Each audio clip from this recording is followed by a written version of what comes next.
তে আজকে একটু দেখা করতে পারবা? অনেক দিন ধরেই আমাদের কোনো দেখা সাক্ষাৎ হয় না। ও সরি জাঙ্কুক, আজকে দেখা করতে পারছি না, অন্য একদিন দেখা হবে কেমন? আজকে আমার ম্যাথমেটিক্স 2 এর অ্যাসাইনমেন্ট জমা আছে। আচ্ছা ঠিক আছে, অন্যদিন না হয় দেখা করব, ভালোভাবে অ্যাসাইনমেন্ট করো। আর বাড়তি একটা কথা না বলে তের সাথে সাথে ফোনটা রেখে দেয়। তে তো এমন ছিল না আগে, তাহলে কি আমি ওকে চিনতে পারিনি? আমারই কি ওকে চিনতে কোথাও ভুলেছে? না না, এসব কি ভাবছি আমি? আসলে তের আম্মু আর জাঙ্কুকের আম্মু দুজন একে অপরের প্রিয় বান্ধবী, তাই ওদের সাথে আলাপ পরিচয় ছোট থেকে। আর তারপরে তেকে দেখে জাঙ্কুকের ভালো লাগা, তারপর দুজন দুজনের ভালোবাসায় পরিণত হয়। পরদিন সকালে বসে চা খাচ্ছিলাম, ঠিক এমন সময় হঠাৎ ফোন আসে একটা আননোন নাম্বার থেকে, যার কোড সংখ্যাও অন্য। আমি পিক আপ করতেই পর বলে, hello, are you Jeon Jungkook? Yes, I am Jeon Jungkook. Good, you are selected for study in Australia. Really? I am very excited. Thanks for your good news. Okay, goodbye. Yeah, sure. Okay, goodbye. Thanks. ফোনটা রেখে দেওয়ার পরে আমি খবরটা শুনে খুশিতে আম্মুকে জড়িয়ে ধরি। আম্মু, আমি অস্ট্রেলিয়াতে পড়ার চান্স পেয়ে গেছি। আজকে সারাদিন প্রায় সবকিছু রিপোর্টিং করতে আর বিভিন্ন ফাইলস ডকুমেন্টস সাজাতেই সময় পেরিয়ে যায়। ল্যাপটপ বন্ধ করে ভাবলাম তেকে এই গুড নিউজটা জানানো দরকার, তাই জন্য সাথে সাথে ফোন লাগাই।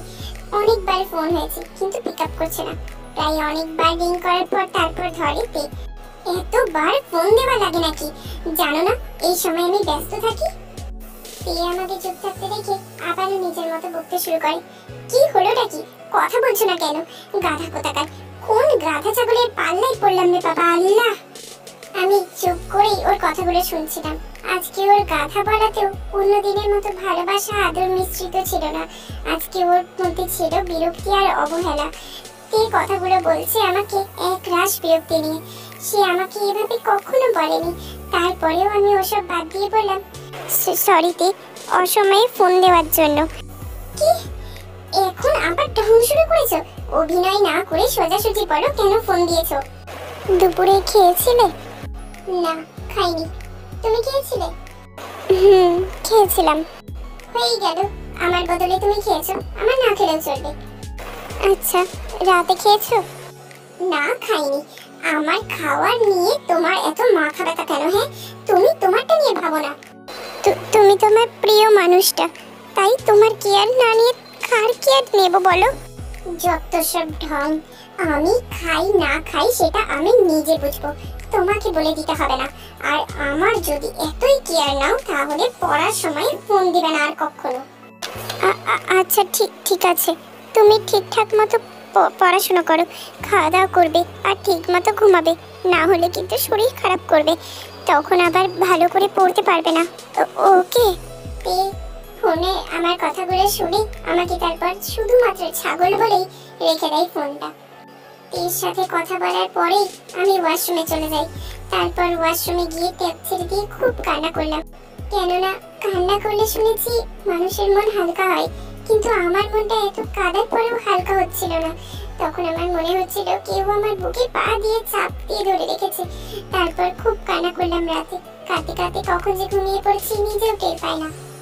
সকালে আম্মুর ডাকে ঘুম ভাঙে, তারপর ব্রেকফাস্ট করে উঠে নিজের কাগজপত্রগুলো রেডি করছি, জমা দিতে হবে। খুব বেশি দিন সময় নেই আর আমার হাতে, কিন্তু এই সুখবরটা তো তেকে জানানোই হলো না।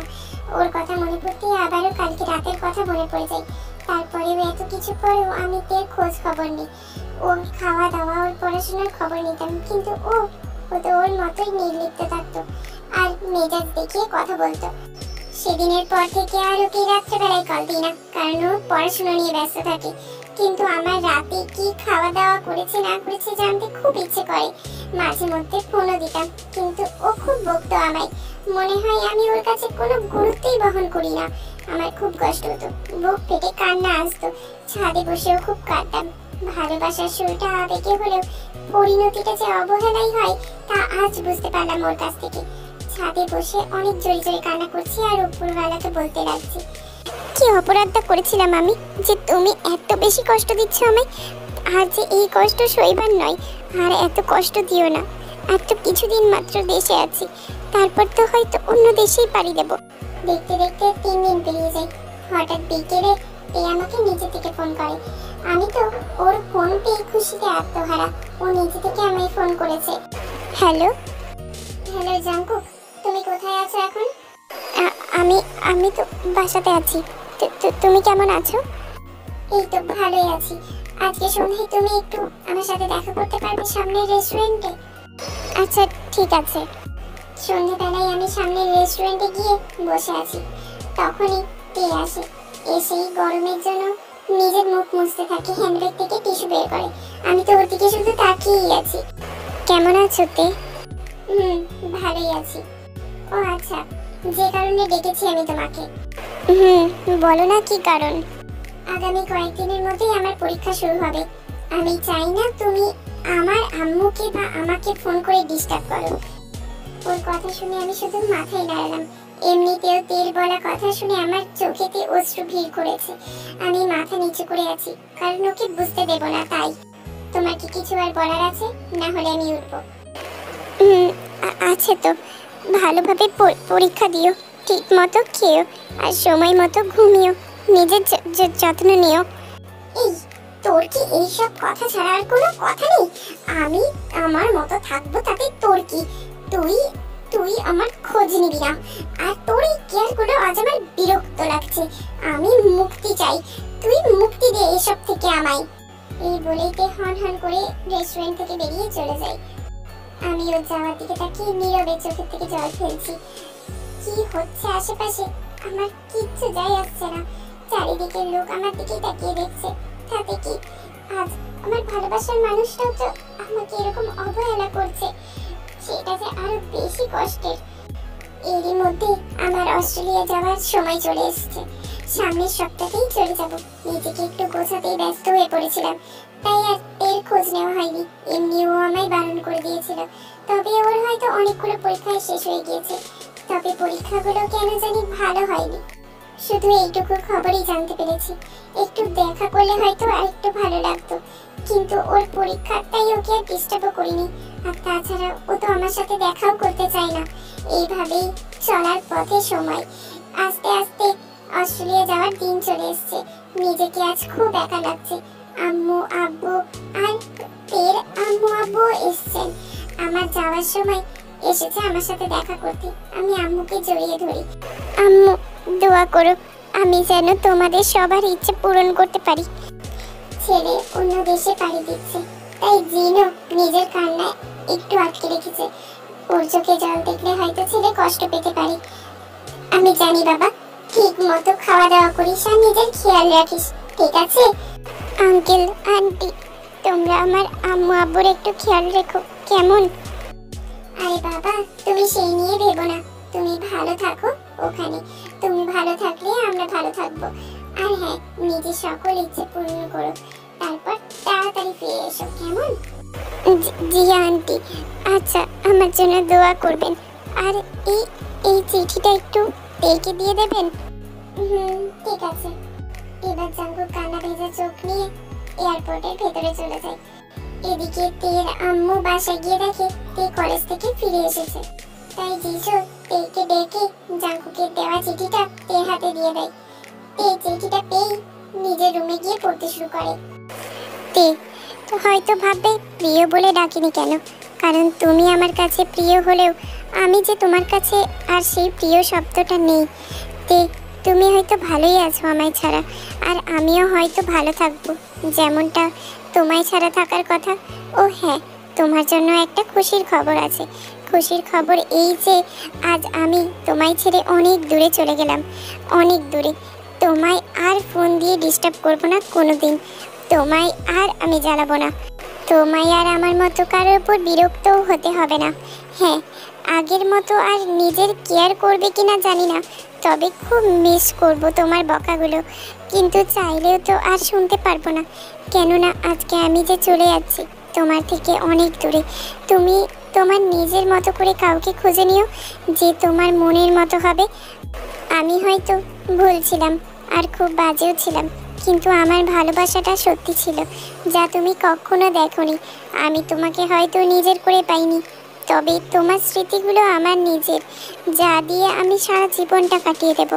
আর কোনোদিন আমার এই বিরক্তকর কণ্ঠটা তোমায় হয়তো শুনতে হবে না। দোয়া করি তুমি যেন আমার চাইতে ভালো কাউকে পাও, যে তোমাকে খুব ভালোবাসবে তোমার মতো করে। আমার ভালোবাসাটা না হয় না পাওয়াই থাক, তাতে দুঃখ নেই, কিন্তু তোমার কষ্টে আমার যে বুক ফেটে যাবে। তাই তোমার জন্য দোয়া করি, তোমার কষ্টের জীবন যেন কখনো না আসে। মনে করে ভুলে যেও আমায়, আর দূর থেকেই তোমাকে ভালোবেসে যাব আমি। তুমি নিজেকে সুখী করো। আর কিছু বললাম না, কেননা তুমি আবার আমার উপর বিরক্ত হয়ে যাবে। তাই আর বিরক্ত করব না তোমায়। পারলে ক্ষমা করে দিও এই পাগলটাকে, যে তোমাকে তোমার মতো করে ভালোবাসতে পারেনি। ভালো থেকো, নতুন কাউকে নিয়ে সুখী থেকো। আর পারলে এই পাগলটাকে শেষবারের মতো ক্ষমা করে দিও। আমি হারিয়ে গেলাম আজ তোমার জীবন থেকে চিরতরে। ভালো থেকো তুমি, খুব ভালো থেকো আমার কাছ থেকে দূরে গিয়ে, কেননা আমি তো তোমাকে ভালোবাসতে পারলাম না। যাকে সেই সব কথা, বাই। এটি তোমার পাগল এবং বিরক্তিকর মানুষটা হয়তো তোমার, অথবা হয়তো বা না। এদিকে চিঠিটা পড়তে পড়তে ঝাপসা হয়ে গেল তের দুই চোখ, দুই ফোঁটা অশ্রু টুপটুপ করে ঝরে পড়তে লাগলো। চিঠি ভাজে, খুব কান্না পাচ্ছে ওর, আজ খুব কাঁদবে সে, কারণ ওর তো খুশি হওয়ার কথা, কিন্তু কিসের একটা শূন্যতা অনুভব করছে হৃদয়ের মনে। আর মনে হচ্ছে কি যেন একটা চিরতরে ওর কাছ থেকে হারিয়ে যাচ্ছে, যেটা সে আর কখনো ফিরে পাবে না। এভাবেই দেখতে দেখতে কেটে যায় আমার 4 বছর। আজ আমি আমার অস্ট্রেলিয়া থেকে স্টাডি কমপ্লিট করে দেশে ফিরছি। দেশে এসে মনে পড়ে গেল সেই পুরনো কষ্টগুলোর কথা, মনে পড়ে গেল সেই সব কথা যার কারণে আমি দেশ থেকে কাঁদতে কাঁদতে অস্ট্রেলিয়ায় চলে গিয়েছিলাম। আবারও আমার ওর কথাগুলো মনে পড়তে শুরু করে, মনে পড়তে থাকে তেল দেওয়া সেই কষ্টগুলোর কথা। আমি যে তেকে ছাড়া অস্ট্রেলিয়ায় গিয়ে ওর কথা আমার আর মনে পড়েনি তা কিন্তু না, আমার ওর কথা সেদিন থেকে সারাক্ষণ মনে পড়তো। আর ওর কথা মনে পড়তেই সারাক্ষণ ভেবে নীরবে কাঁদতাম। তারপর আমি এইসব কথা ভাবতে ভাবতে নিজের বাসায় চলে আসি। ও হ্যাঁ, আরেকটা কথা, আমি যে দেশে আসবো সে কথাটা কিন্তু বাসার কেউই জানায়নি, আর কারণ সবাইকে সারপ্রাইজ দেবো বলে। তারপর বাসায় এসে আমি আগে দরজায় কলিং বেলটা চাপলাম। আমার আম্মু এসে দরজা খুলে জাপটে জড়িয়ে কান্না করতে শুরু করে দেয়। এতদিন পর আমাদের কথা মনে পড়লো তোর বাবা। এই 4 বছরে তো অনেক ছুটি পেয়েছিলি, তাও আসিসনি। জানিস আমি আর তোর আব্বু প্রতিটা দিন তোর আশায় দরজার দিকে পথ চেয়ে বসে থাকতাম, শুধুমাত্র এই আসবি এই ভেবে। আসবি তো আসবি, একবার জানাবি না? আমরা তাহলে তোকে আনতে যেতাম এয়ারপোর্টে। আম্মুর আর আমার কান্নাকাটি পর্ব শেষ হতে হতে তারপর আম্মু আমায় নিয়ে আমার রুমে দিয়ে আসে। আমিও শরীর এড়িয়ে দিই বিছানায়। অনেকক্ষণ জার্নি করে আসার পর বেশ ক্লান্ত লাগছে। বলে রাখা ভালো, এখন আর জাঙ্কুক সেই আগের জাঙ্কুক নেই। স্টাইল ছাড়া, স্টাইলিশ একটা ছেলে, বোকা শোকা যাকে খুব সহজেই বোকা বানানো যায়, এখন পুরো চেঞ্জ হয়ে গিয়েছে। স্টাইল, কথাবার্তা, পড়ার ধরন, সবকিছু। এখন আর আমাকে কেউ বোকা বা খ্যাতমার্কা বলতে পারবে না। এখন আমাকে যেই দেখে তারা সবাই নিজের থেকেই আমার সাথে কথা বলতে আসে, তা বিশেষ করে মেয়েরা। তারা এখন আমাকে দেখলেই নিজের থেকে কথা বলতে আসবে, গায়ে ঢলে পড়লে পারবে কথা বলবে। দেখে অসহ্য লাগে, তবে কি আর করার। বিকেলে ঘুম ভাঙে আমার আম্মুর ডাকে।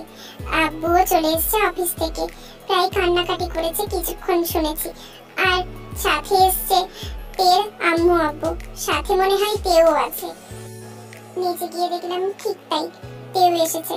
ওকে দেখে মনে হচ্ছিল ওর মনটা আজ অনেক খুশি। যাক, আমার এত কিছু ভেবে কাজ নেই, তাই আমি এত কিছু না ভেবে তাদের সাথে কথা বলতে চলে গেলাম। আঙ্কেল আন্টির সাথে ভালো করে কথা বললাম। এর সাথে কথা বলতে মন চাইলেও ইচ্ছেটা আর আগের মতো গেল না। আঙ্কেল আন্টি, আপনারা মনে হচ্ছে আমাকে ভুলেই গিয়েছেন। ওরে আমার পাগল দুষ্টু ছেলে, সেই যে 4 বছর আগে চলে গেলি আমাদের ছেড়ে, তারপর থেকে তো তেমন ফোনই করতিস না। আর আমাদের কথা তো ভুলে যাওয়া দূরের কথা, তোর কথা আমার সবসময় মনে পড়তো রে জাঙ্কুক।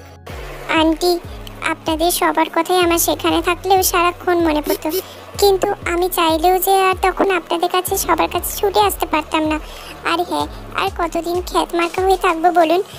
তাই সেখানে গিয়ে সময়ের সাথে সাথে নিজেকেও একটু বদলে নিয়েছি আর কি। এই বলেই আমি একবার তের দিকে তাকালাম। আমি ওর দিকে তাকিয়ে দেখি সে এক নজরে আমার দিকেই তাকিয়ে আছে। হয়তোবা সে আমাকে এভাবে এইরকম আশা করেইনি। আমি ওর এরকম চেয়ে থাকা দেখে ওকে আর কিছু না বলে সেখান থেকে সরে গেলাম। সেখান থেকে সরে আসার সাথে সাথেই কিছুক্ষণের মধ্যেই দেখলাম তেও আমার দিকে তাকিয়ে কিছু একটা কথা বলার জন্য মাথা নিচু করে আসছে। তাই আমি সেখানে ওর জন্য দাঁড়িয়ে রইলাম আর ওর সাথে কথা বলার জন্য। আরে হ্যালো মিস কিম থেইয়ং, আপনি ভালো আছেন তো? ভালোই আছি, তুমি কেমন আছো? তারপর আমিও দেখে কিছু বলতে যাব, ঠিক তার আগে আমার কয়েকজন কাজিন মানে লিজা আর ন্যান্সি এসে আমার সাথে হেসে হেসে কথা বলতে শুরু করে। আমি তাকিয়ে দেখি তে রাগী লোকে আমার দিকে তাকিয়ে আছে আর রাগে ফুঁসছেও। সাথে আমার কিছু যায় আসে না। আমি তো ওকে আরো বেশি রাগানোর জন্য লিজা আর ন্যান্সির সাথে হেসে হেসে কথা বলতে লাগি। এবার তো লিজা আর ন্যান্সির সাথে কথা বলতে আমার নিজেরই বিরক্ত লাগছে। সেই জন্য ওখান থেকে কিছু একটা বলে চলে আসি নিজের রুমে। আসার সময় দেখি তে চোখ দিয়ে নীরবে পানি ফেলছে। অবশ্যই তে এমন কিছু আশা করেনি জাংকুকের কাছ থেকে, তাই সেও কিছু একটা বলে চলে আসে জাংকুকের রুমে। আরে তে ম্যাম, আপনি এখানে, তাও আবার আমার রুমে? না আসলে আব্বু আম্মু ওরা সবাই নিচে বসে কথা বলছে, তাই আমি এখানে এলাম। তোমার কি আমার কথাগুলো শোনার একটু সময় হবে জাংকুক? না আসলে আমারও একটু হালকা কাজ আছে, তাই আমার হাতে তেমন বেশি সময়ও নেই। আচ্ছা ঠিক আছে, আপনার আমায় কি বলার আছে বলেন, কিন্তু একটু তাড়াতাড়ি বলবেন প্লিজ। আমার এই কথাটা বলতে যতটা দেরি হলো, তের দৌড়ে এসে আমাকে জড়িয়ে ধরতে তত দেরি হলো না। দৌড়ে এসে আমার বুকে মুখ গুজে কান্না করতে শুরু করে দেয়। I'm sorry, Jungkook, I'm sorry. Please তুমি আমাকে ক্ষমা করে দাও প্লিজ। তুমি বিশ্বাস করো, তুমি চলে যাওয়ার পর থেকে আমি একটুও ভালো নেই। কেননা তুমি যখন আমার কাছে ছিলে, যখন সারাক্ষণ আমার কেয়ার করতে, আমার ওইসব কিছু ভালো লাগতো না। কিন্তু তুমি চলে যাওয়ার পর থেকে আমি ওই সব কিছু মিস করতে শুরু করি। খুব ফাঁকা লাগে নিজেকে, খুব একা মনে হয়। তুমি যখন খেয়ালগুলো করতে তখন নিজেকে খুব বন্দি বন্দি লাগতো। আমার তখন নিজের মনে হতো তুমি আমাকে শাসনে আবদ্ধ করতে চাচ্ছ। আর আমার তখন তোমার দেখানো এত ভালোবাসাটাকে রাগ লাগতো। আর তখন মনে হতো তুমি আমার প্রতি হয়তো একটু বেশি জোর খাটাতে চাইছো। তাই তুমি আমাকে ফোন দিলে আমি ইচ্ছে করে তুলতাম না। আর যখন তুমি আমার ফোনের মধ্যে ফোন দিয়ে যেতে তখন আমার এই বিরক্তিটা রাগে পরিণত হতো আর অনেক বাজে ব্যবহার করতাম আমি। তখন আমি তোমার ভালোবাসাটা বুঝতে পারিনি। কিন্তু বিশ্বাস করে জাংকুক, যখন তুমি আমায় ছেড়ে অস্ট্রেলিয়া স্টাডি করার জন্য চলে যাও, তখন তারপর থেকে আমি তোমাকে অনেক মিস করতে শুরু করি, অনেক বেশি। তোমার প্রতি এই কেয়ারগুলো আমার ভালো লাগতে শুরু করে। কিন্তু সেই সব আর পাবো না ভেবে দিনের পর দিন কান্না করে যেতাম। তোমার এই সীমাহীন ভালোবাসাটা আমি তখন বুঝতে পারিনি। চলে যাওয়ার পরেই বুঝেছিলাম তোমার ভালোবাসাটা কতটা গভীর ছিল। কিন্তু বুঝতে তখন একটু বেশি দেরি হয়ে গেছিল। হয়তো তুমি জানো, চলে যাওয়ার পর আমি ফোন নিয়ে বসে থাকতাম শুধু এই আশায় যে তুমি হয়তো একবার হলেও আমায় ফোন করবে, কিন্তু ফোন দিয়ে আমায় জিজ্ঞেস করবে রাতে খেয়েছি কিনা। কিন্তু তুমি তা করোনি। তুমি তখন আমার প্রতি অভিমানটাকেই বসিয়ে রেখেছিলে। আর জানো, তুমি চলে যাওয়ার পর থেকে প্রতি রাতে শুধু কাঁদতাম, ঘুমিয়েও কাঁদতাম। প্লিজ জাংকুক, তুমি শেষবারের মতো ক্ষমা করে দাও। আমি কথা দিচ্ছি কখনো এরকম আর করবো না। আর একটা অভিযোগ তুলবো না ভালোবাসার প্রতি।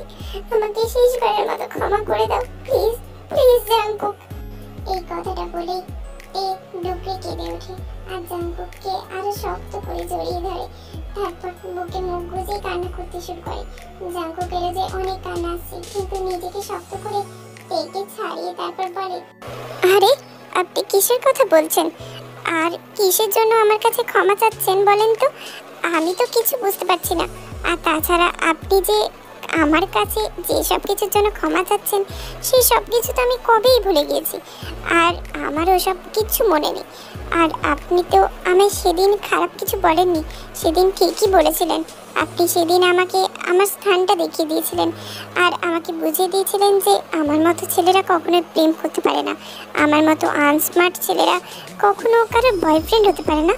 আর আপনি সেদিন আমার সাথে ঠিক কাজটাই করেছিলেন, তাই তো আমি আজকে নিজেকে এত দূরে নিয়ে যেতে পেরেছি। তাই তো সেদিনের পর থেকে ভালোবাসা নামের বস্তুটাকে মন থেকে বের করে দিয়েছি। আর জানেন, এখন না আমার আর কারোর প্রতি মন কাঁদে না আর। তবে হ্যাঁ, এক সময় আমার এই পাগল মনটাই কারোর জন্য অনেক কাঁদত। তাই আমি আর আপনাকে আমার পাষাণ মনের কাছে ফিরিয়ে নিয়ে যেতে পারবো না। আই এম সরি, আমাকে ক্ষমা করবেন। আমি আর আপনাকে আমার এই জীবনের সাথে জড়াতে চাই না। তাছাড়া আমি এমনিতেও আপনার সাথে যাই না, তাই না? তার চেয়ে আপনি না হয় আপনার মনের মতো কাউকে খুঁজে বের করুন। আসতে পারেন আপনি। টিয়ার একটা কথা না বলে কাঁদতে কাঁদতে দৌড়ে আমার রুম থেকে বেরিয়ে যায়। টিয়া আমার রুম থেকে বেরিয়ে যাওয়ার পর নিজেরও খুব কান্না আসে। বাথরুমে ঢুকে ওয়াশরুমের ট্যাপ খুলে দিয়ে খুব কান্না করি। কিন্তু তার কিছুক্ষণ পরেই, হয়তো এখন মাঝরাত, তখন টিয়ার আম্মুর কল আসে আমার ফোনে। Hello aunty. হ্যালো জাঙ্কুক, তুমি একটু আসতে পারবে? হ্যাঁ যেতে পারবো, কিন্তু আপনার কণ্ঠস্বর এরকম লাগছে কেন? জাঙ্কুক, এখন এত কিছু বলার সময় নেই। তুমি কি এখন একটু হাসপাতালে আসতে পারবে? হাসপাতাল? হঠাৎ হাসপাতালে কেন যেতে বলছেন আন্টি? সবকিছু ঠিক আছে তো? আর আপনার গলাটা এরকম কান্নার মতো কেন লাগছে? সব ঠিক আছে তো আন্টি? প্লিজ আমাকে সবকিছু খুলে বলুন। না বাবা জাঙ্কুক, কিচ্ছু ঠিক নেই। আর আমি তোমাকে হাসপাতালে আসতে বলছি কারণ একটু আগে আমি আর তোমার আঙ্কেল মিলে তেকে হসপিটালে ভর্তি করলাম। কি কি বলছেন আন্টি এসব? হঠাৎ তেকে হাসপাতালে কেন ভর্তি করালেন? তের কি হয়েছে? একটু আগে তো সব ঠিক ছিল। জাঙ্কু বাবা, ওর অবস্থা তেমন একটা ভালো না। ও খুব একটা বেশি খাওয়া দাওয়া করতো না। এই 4 বছর ও খুব কষ্টে গিয়েছে। ঠিকভাবে নিজের খেয়াল অব্দি রাখতো না। হ্যাঁ, এর আগেও একবার ডাক্তার দেখাতে হয়েছিল, কিন্তু ঠিক তখন এত বারবার কিছু হয়নি। আজ তোমাদের বাড়ি থেকে আসার পর কান্না করতে করতে নিজের রুমে যাই, গিয়ে দরজা লাগিয়ে দেয়। আমার তো ভীষণ ভয় লাগে। আমরা দরজা ঠকঠক করি, তোমার আঙ্কেল। তারপর যখন তে দরজা খুললো না, ও দরজাটা ভাঙলো, দেখে হাত দিয়ে গোল গোল করে রক্ত পড়ছে আর মেয়ে অচেতন অবস্থায় হয়ে পড়ে রয়েছে। আমরা আর 1 মিনিটও দেরি করিনি বাবা, তাড়াতাড়ি ওকে হসপিটালে ভর্তি করেছি। কি থেকে কি হয়ে গেল কিচ্ছু বুঝতে পারছি না। সব ঠিক ছিল, হঠাৎ করে। আর মেয়েটাকে হসপিটালে নিয়ে আসার আগে অব্দি শুধু তোমার নাম নিয়ে যাচ্ছিল, তাই ভাবলাম তোমায় জানানো দরকার জাঙ্কু। এদিকে আন্টির কথা শুনে আমার বুকে তখন মনে হচ্ছিল কেউ যেন জোরে জোরে ছুরি চালাচ্ছে। আমার মুখ দিয়ে কোনো কথা বের হচ্ছিল না। নিজেকে শান্ত করে আন্টিকে বললাম শুধু যে আসছি আমি, এই বলেই ফোন রেখে দিলাম। 15 মিনিটের মধ্যেই হসপিটালে পৌঁছে যাই। তারপর ওদের আম্মু আব্বুদের সামনে গিয়ে দাঁড়াই। বেশ কিছুক্ষণ কথা বলার পর অপারেশন থিয়েটারের লাইট অফ হয়ে যায়। ওটি থেকে ডক্টর বেরিয়ে এসে তারপর আব্বু আমাদের সামনে গিয়ে দাঁড়ায়। শুনুন, আপনাদের চিন্তা করতে হবে না। আল্লাহর রহমতে এইবারের মতো আপনাদের মেয়ে বেঁচে গিয়েছে। আর কিছুক্ষণের মধ্যেই জ্ঞান ফিরে আসবে। আপনারা চাইলে তখন গিয়ে দেখা করতে পারবেন। তবে একটা ব্যাপার মনে রাখবেন, এমন কিছু আবার হলে নেক্সট টাইম আমরা হয়তো আর কিচ্ছু করতে পারবো না। তাই বি কেয়ারফুল। এই বলেই ডাক্তার সাহেব সেখান থেকে চলে যায়। কিছুক্ষণের মধ্যেই তের জ্ঞান ফিরতে জিসু আর যে হোক দুজন মিলে ভেতরে যায়। আমি বাইরে দাঁড়িয়েছিলাম। আঙ্কেল আন্টিরা ভেতরে গিয়ে দেখা করে আসার পর আমাকে ঠেলে পাঠালো তের কাছে। তুমি এখানে কেন এসেছো? আমি বেঁচে আছি না মারা গেছি সেটা দেখতে?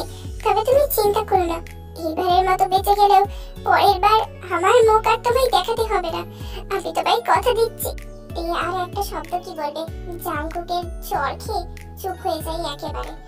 আর একবার যদি তুমি মরার কথা বলো না, তাহলে আই সোয়ার আগে আমি তোমাকে শেষ করব, তারপর আমি নিজেও শেষ হয়ে যাব। আমার আর এত কষ্ট একটু সহ্য হচ্ছে না। কি করে পারলে তুমি এই কাজটা করতে? কি করে পারলে একাই এত বড় একটা সিদ্ধান্ত নিতে? আমার কথা কি তোমার একবারও মনে পড়েনি? কি একটিবারও আমার কথা মনে হয়নি তোমার যে তোমার কিছু হয়ে গেলে আমার কি হবে? আমি তোমাকে ছাড়া কিভাবে বেঁচে থাকবো? তুমি বলো, কি নিয়ে বেঁচে থাকতে ভাবি? নাতে সেই সব কিছু মনে পড়েনি, তাই না তোমার? আর তোমার মনে পড়বেই বা কেন? আসলে তুমি তো আমায় কখনো ভালোই বাসনি।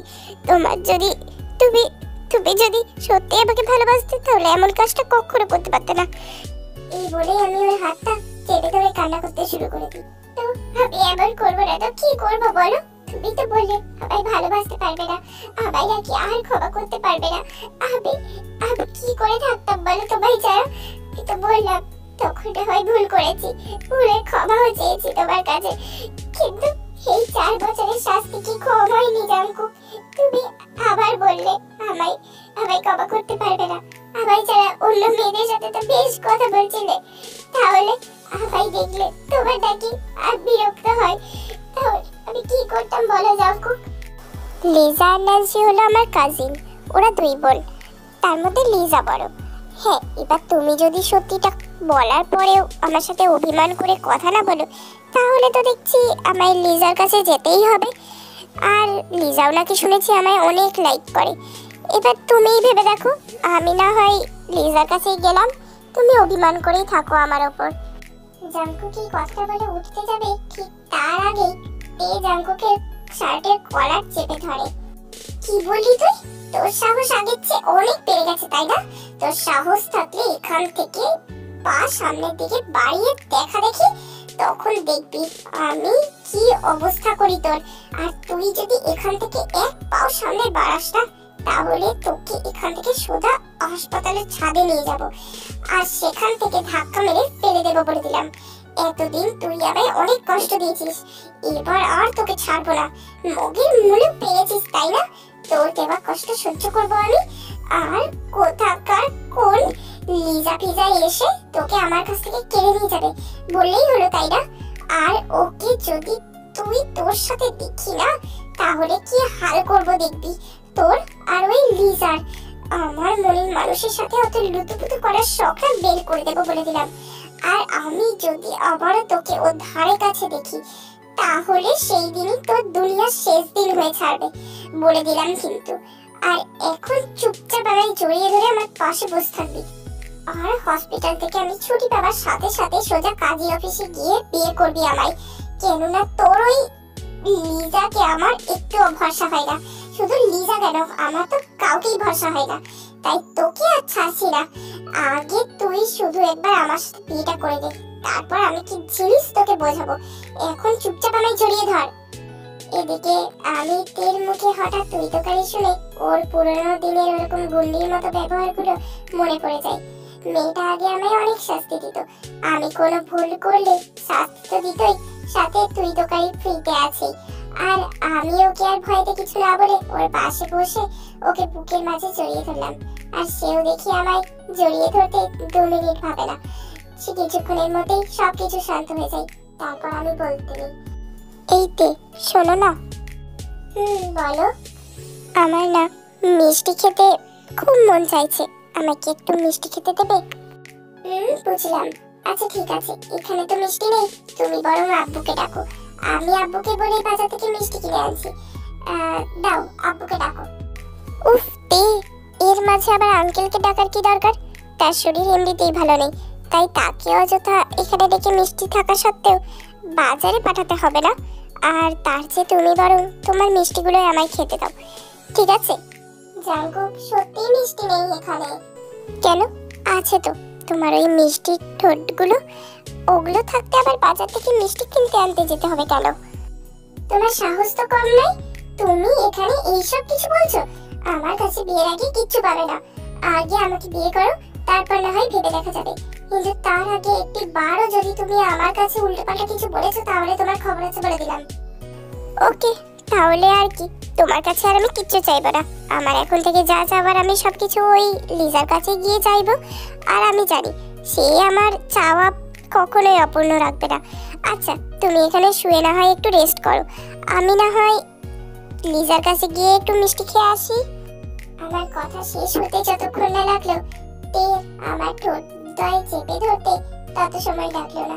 নিজের থেকে আমার কলার চেপে ধরে আমাকে ওর কাছে টেনে এনে ওর মিষ্টি ঠোঁট দুটো দিয়ে আমার ঠোঁট দুটো চেপে ধরে।